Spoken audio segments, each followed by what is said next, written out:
This is BodyTrust, the leading edge of the wellness revolution. I'm your host, Dr. Doug, author of Chinese Medicine for the Modern World.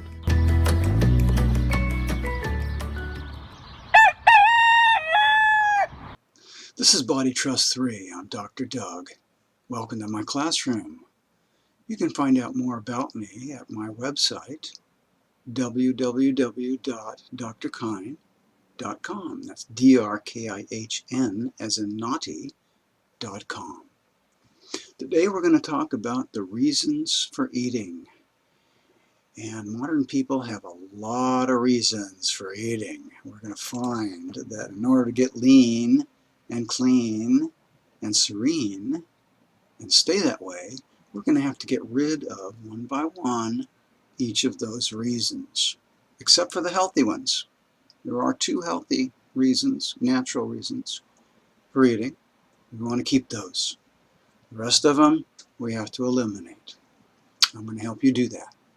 Let's see how far we get today. This is a big subject. First of all, the 5 reasons for eating can be broken down into 2 natural and healthy reasons and 3 unnatural and unhealthy reasons for us moderns. The 2 healthy reasons are, of course, hunger, which I have already covered. That's that empty feeling in the stomach area that prepares us and motivates us to go out into the wilderness and dig up roots and bring them back to the village for cooking and eating. That's hunger. Most people overweight do not feel hunger. Second reason is curiosity. Let's say you and me and our tribe are walking through the jungle and we see some berries over there and we want to know, I wonder if those are good to eat. Well, let's go over and try them. Let's go taste them. Ooh, these are sweet. Let's collect some for later. Another bush. Try them. Ooh, that's bitter. Nah, we don't want those. So that's curiosity. Let's say someone brings into your workplace some brownies. Hey, I cooked these. Why don't you try some? Well, I'm not really hungry. You put your hand in your stomach area and you ask your body, are you hungry? And your body says no. You say, well, I'm not really hungry, but I'll have a bite or 2 to see how it tastes. That's natural. That's healthy. It's not going to hurt you. So you do that. He says, why don't you eat the whole thing? Why don't you eat the whole thing? And you say, well, I'm not really hungry, but I'll take it home. I can take some home. Okay, so those are your 2 natural and healthy reasons for eating. Now let's go through the categories of unnatural and unhealthy reasons. First is intellectual justifications for eating. The second is physical symptoms that are alleviated by eating. And the third are uncomfortable emotions that we suppress by eating. Okay. That's usually the toughest group. That's usually the bottom layer that needs to be addressed. So let's start with the intellectual justifications.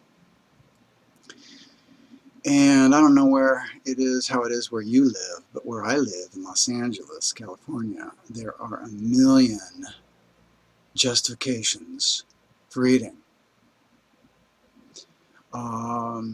It comes from nutritionists and diet book authors and government officials and your friends and just everybody has these intellectual reasons why you need to eat. A lot of it is due to food advertising, and this goes back in my country more than 100 years. There's a great book out there called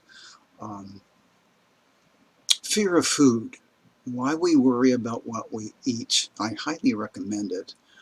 One of these episodes I'm going to go through it in detail because it's fascinating how we have been pulled here and there and even brainwashed and programmed by these food fads and food fears.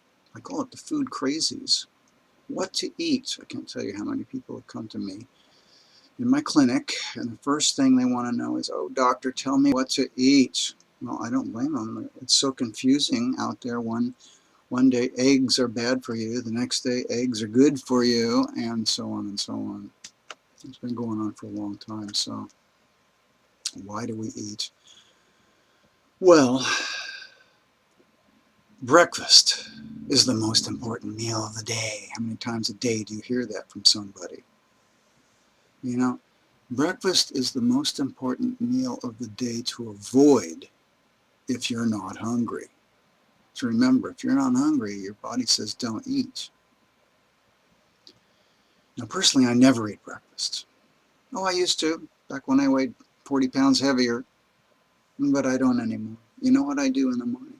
I do what most people in the world do and have done for millennia. I have a hot drink, hot tea, hot coffee, hot mocha coffee with stevia. Yum, yum. You know what that does to me? It satisfies that little bit of emptiness that I have from fasting all night and gets my metabolism cranked up. Yes. It gets me powered and it gets me satisfied in the morning. Frankly, I don't like to be bogged down first thing in the morning. I don't like to be sedated in the morning, and that's what breakfast does to people. It sedates people. It calms them from the worrying and hurrying habits that they wake up with.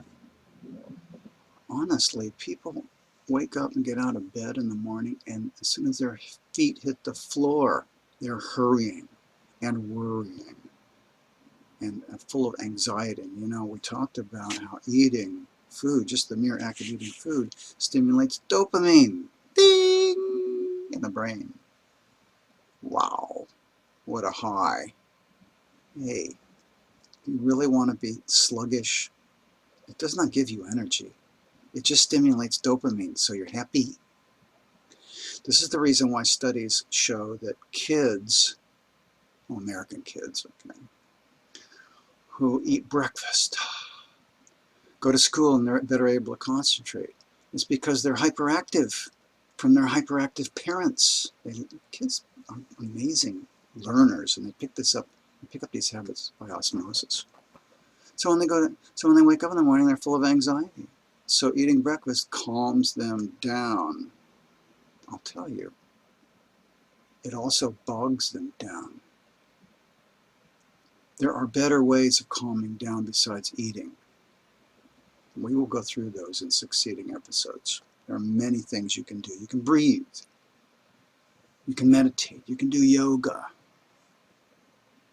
There are many ways of combating morning anxiety. One way, of course, is to get to bed early, so you wake up refreshed. Anyway, breakfast. It's ridiculous. You know who promotes that?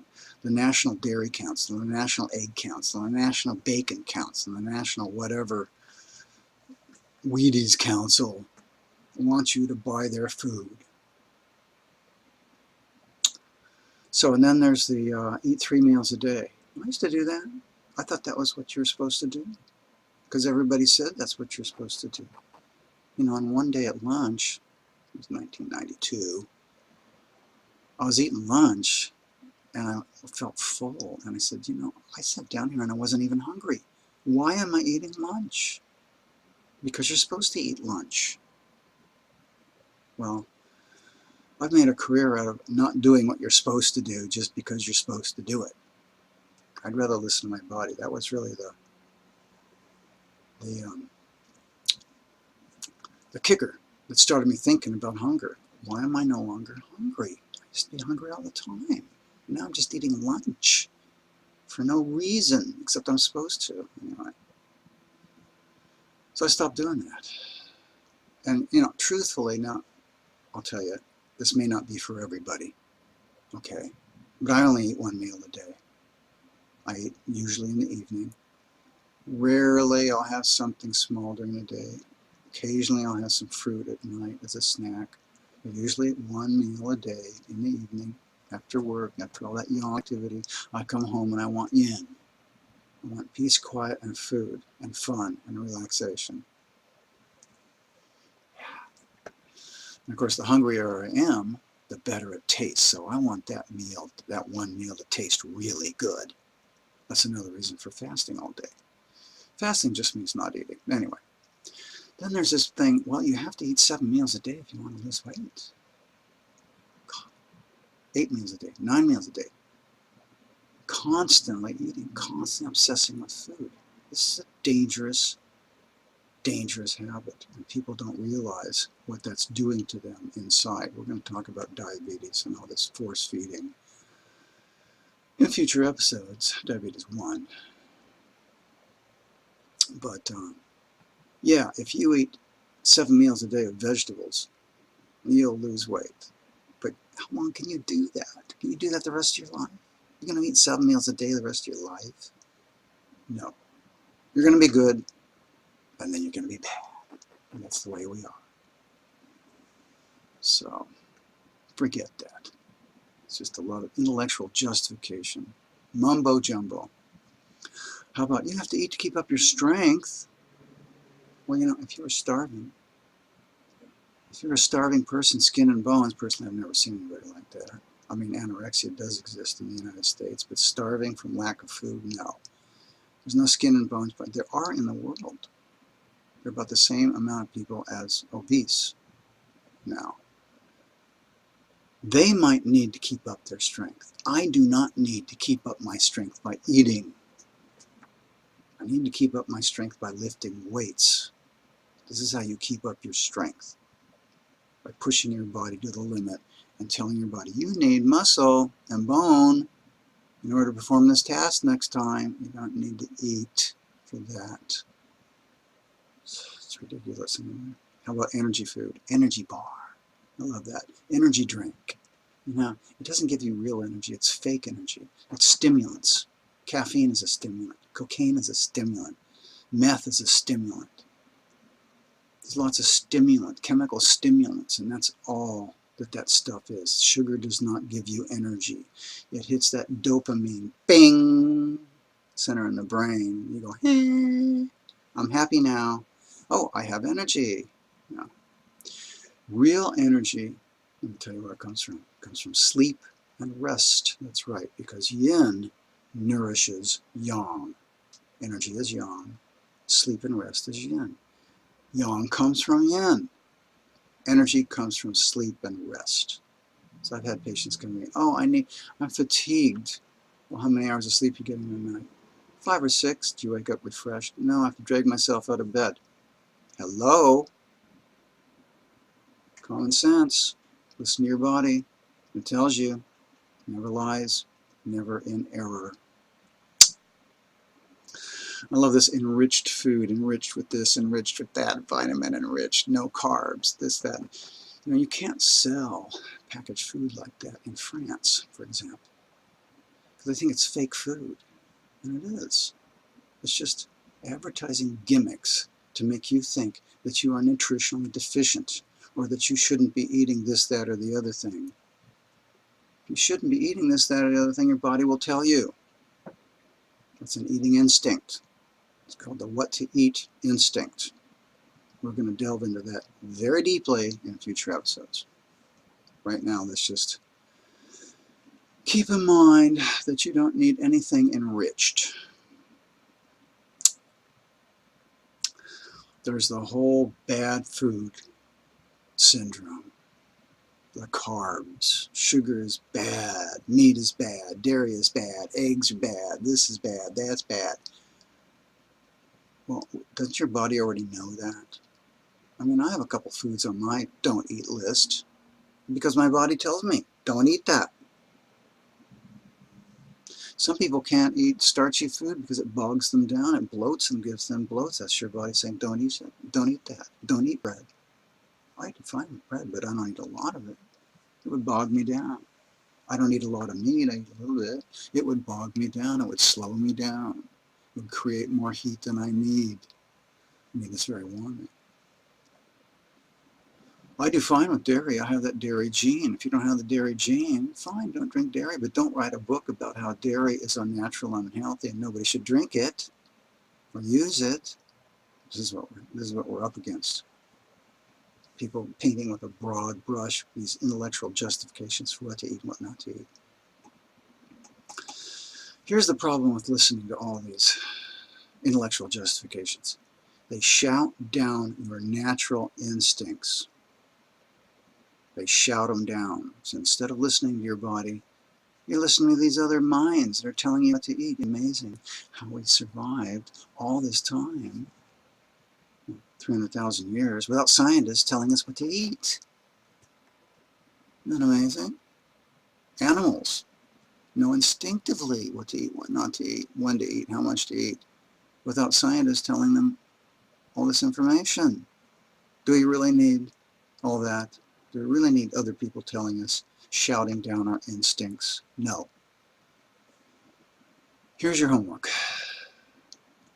Next time you eat, before you eat, I want you to take your food over into a corner, away from your workstation, away from everyone else and everything else, and eat undistracted. Eat without distractions, because that way you can listen to your body. Just practice that.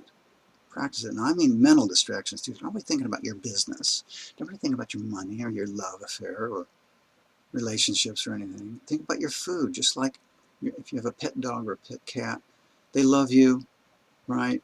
But they don't want to be bothered when they're eating, right? Because they're with their food and their bodies, strictly with their food and their bodies. So I want you to practice that this week. It's going to be essential. It's an essential skill to be able to hear your body. And when you hear these justifications chiming in, shout them down, push them out. Don't listen to them. They're not there to help you. All right, stay tuned for Wellness in the News.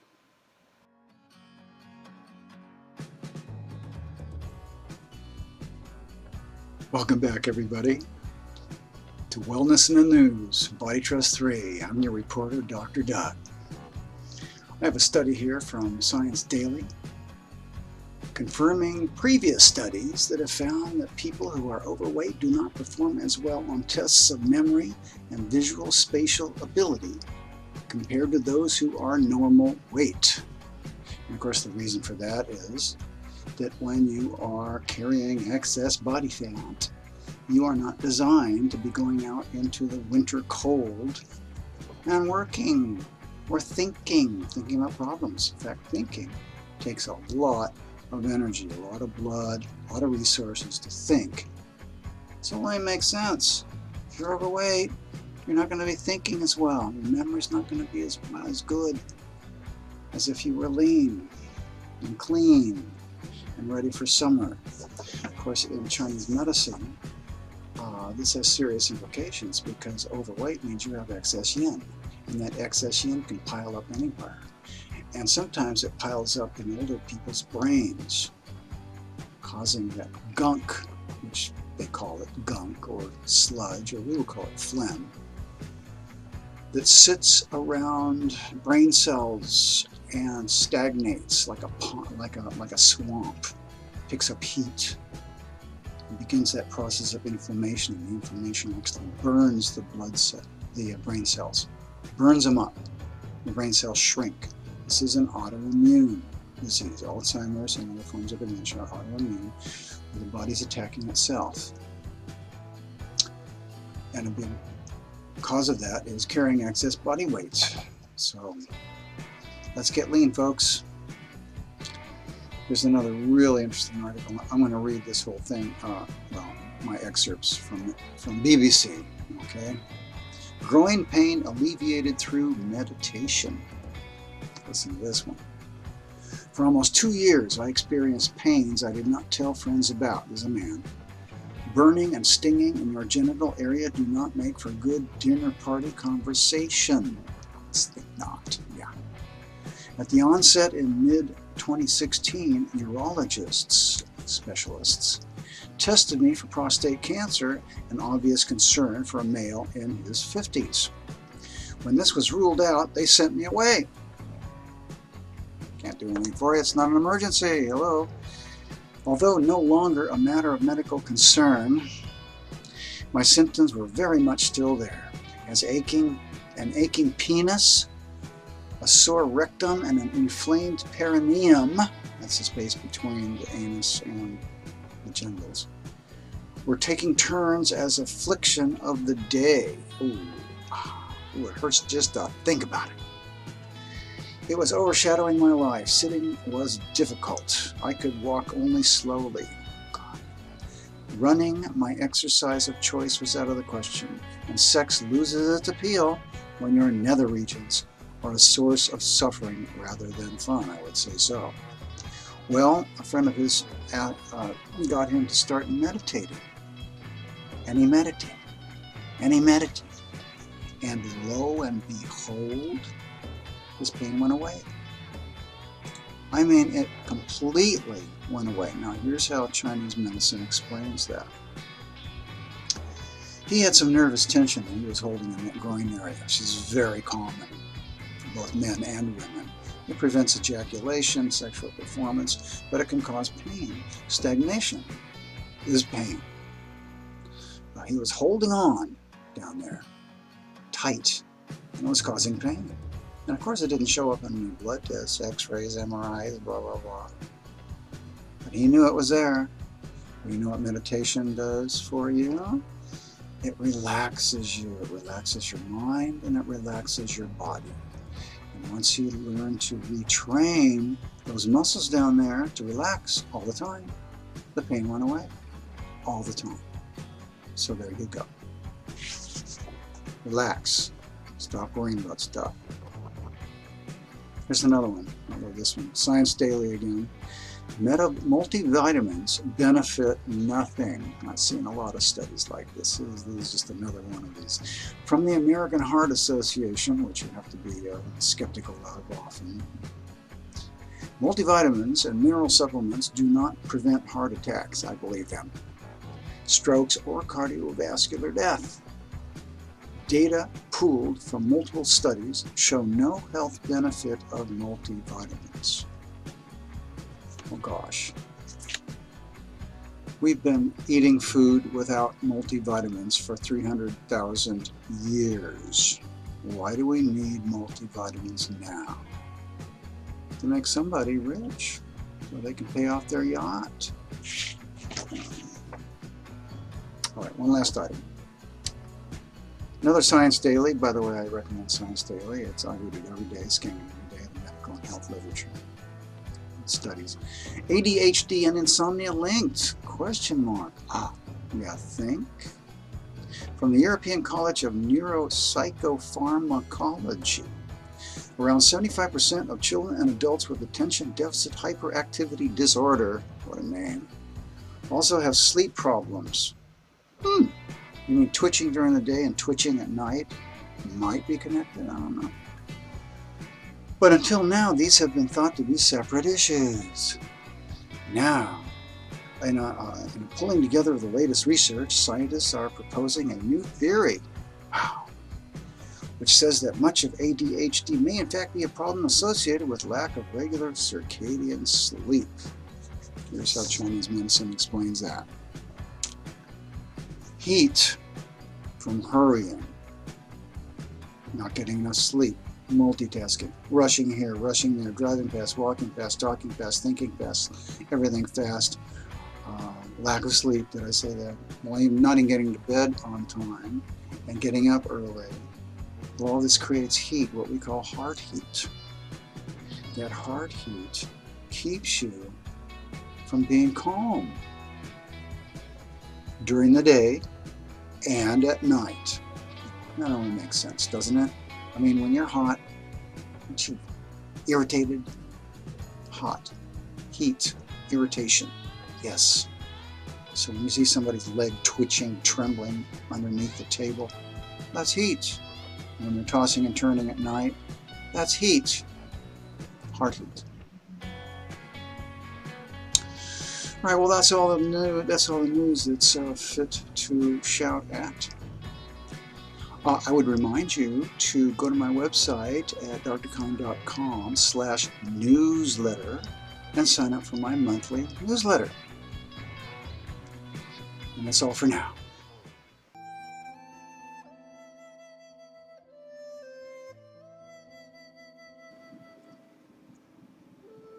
Welcome to the interview portion of my show featuring a leader of the wellness revolution, which in this case, once again, is me.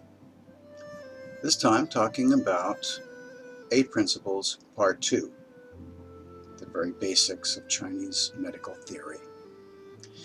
To find this video, you need to go to my website at drkine.com. Go to the Chinese medicine page, scroll down, and you'll see 4 videos. The third one is 8 Principles, Part 2. You will need to watch 8 Principles, Part 1 first, and I do also recommend watching The Nature of Yin and Yang as well. And so, until next time, this is Dr. Doug reminding you to trust your one true, infallible expert on healthy living, your own body. Hey everybody, don't forget to subscribe to my show, and while you're at it, click on that little bell so that you'll receive notification every time I post a new episode.